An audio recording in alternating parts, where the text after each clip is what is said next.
Hello and welcome to the 11th installment in my Beatles Capitol Records deep dive series. Can't believe we made it. Can't believe I've made it this far, but nonetheless, I appreciate everybody who's been watching and who's been commenting. Your comments have been very kind, and I appreciate hearing all your personal stories.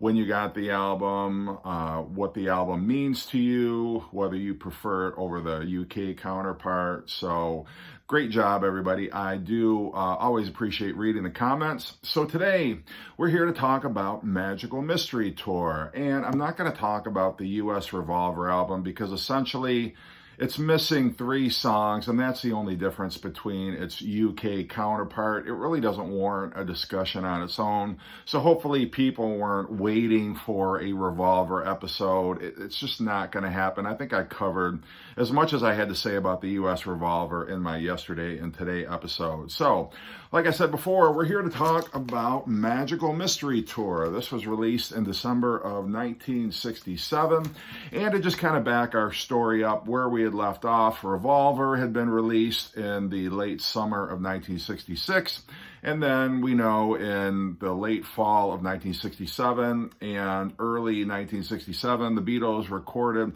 the Sgt. Pepper album. That was released on June 1st, 1967, and then the Beatles followed that up with the single All You Need Is Love, which was broadcast on the Our World Global television special. And then the Beatles, or I should say Paul McCartney, in the summer of Love, 1967, he hit upon the idea of doing a television special, of making their own self-produced movie. And he had the idea, Ken Kesey, who was an LSD proponent, he was taking this busload of what he called the merry pranksters around, and they were dosing people with LSD, encouraging people to try LSD, and was traveling across America or across California. I'm not sure the entire story of Ken Kesey and all that he was up to. I know he was friends with the Grateful Dead, but nonetheless, Paul McCartney had read that story and sort of got the wheels churning in his mind, and the Beatles had never filmed a third movie. They were under contract to United Artists. That movie never came out, but Paul thought, well, why don't we direct our own movie? We could do it. How hard can it be?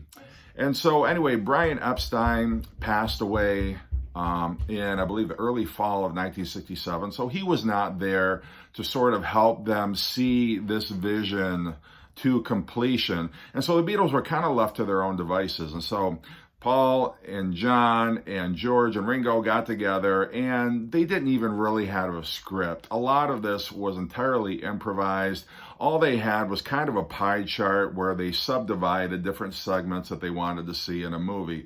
And they were just kind of throwing ideas out, brainstorming things that they wanted to see in the movie. John had a dream where he imagined this large woman eating like piles and piles of spaghetti. He was shoveling spaghetti onto her plate. That dream made its way into the film. There was a segment with magicians, the Beatles dressed as magicians. It was the flimsiest of concepts, and I can't believe that nobody along the way intervened and said, you know, you might want to flesh this out a little bit more, or this concept doesn't seem substantial enough to warrant an entire movie. But the Beatles, being stubborn as they were, they pressed on anyway, and they filmed this movie. They rented a bus, and they filled it with a bunch of circus acrobats, friends, fans, just anybody that they could get as extras for this movie. They invited Traffic, the band, to film a musical segment that at one point was under consideration for inclusion in the movie.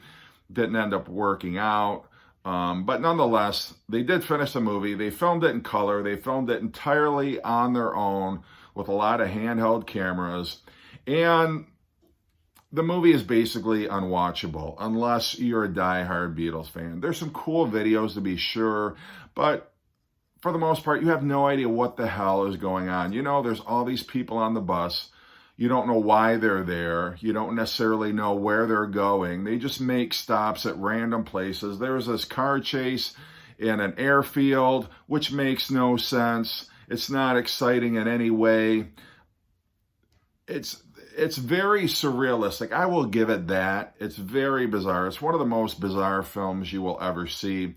I think if you look at it as a collection of videos for that period of time, you know, it's a little bit more tolerable, but it's not a movie that I play in and watch over and over again. And I don't think, if you're not a Beatles fan, you will hate the movie. But given the fact that it does have some very weird psychedelic sequences, which I think are amusing to watch at best. I think the I Am the Walrus video is very cool. Fool on the Hill is fine enough. I think the end, Your Mother Should Know, sort of an interesting Berkeley Busby kind of a extravagant dance sequence, as it were, although clumsily executed. But it is what it is, and I'd rather have it than not have it, I guess. But so the Beatles had only recorded 6 new songs because it was only an hour television special. They'd only recorded 6 new songs for it, and their idea was, well, we'll put it out as a double EP. EPs were a lot more popular and common in the UK than they were in the US, and so that seemed like a perfect solution to them. And it's a reproduction of the actual EP, but if you own the LP, it's basically a miniature version of the Capitol album. Back cover looks the same, and then this photo was expanded on the cover. They added some stars and some graphics to it, the song titles and whatnot.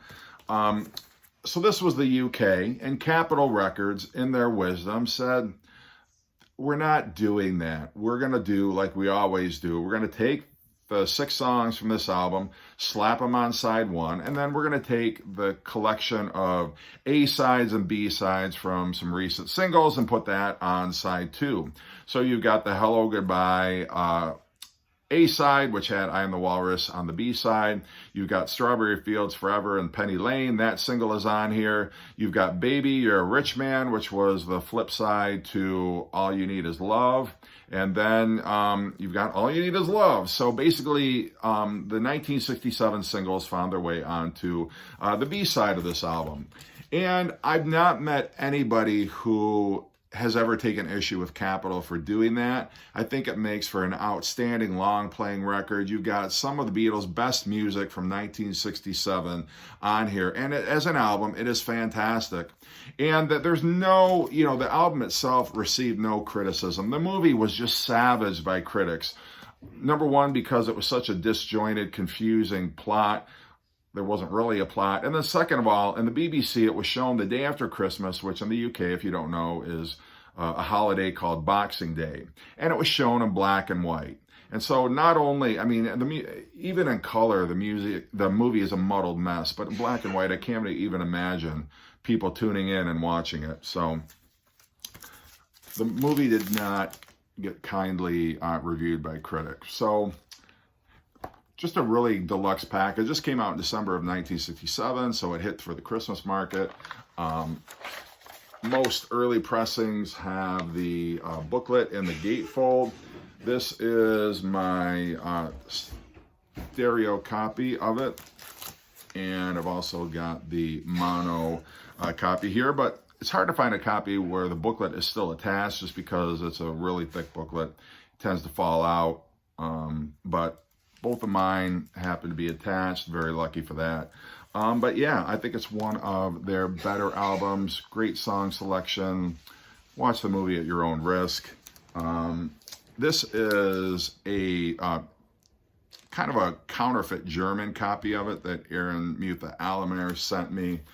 And that's what the album looked like in Germany. So slightly different variation on that. And this is the cassette.